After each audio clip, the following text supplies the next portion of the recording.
कुठून मी या पुण्याचा पालकमंत्री झालो, अजित पवार यांच्या वक्तव्यानं हशा पिकल्याचं बघायला मिळालं। पुण्यातील कार्यक्रमात अजित पवार यांनी हे वक्तव्य केलंय। सामाजिक कार्यकर्ते मारुती भापकर यांच्या प्रश्नावर अजित पवार यांचं हे वक्तव्य।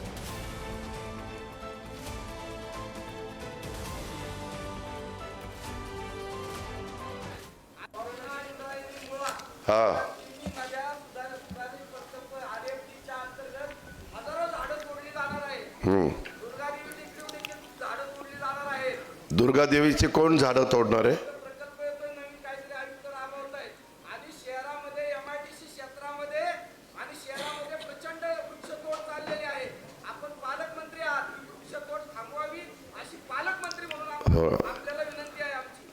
हे सगळं ऐकलं ना कुठनं या पुण्याचा पालकमंत्री झालो असं वाटायला लागलं।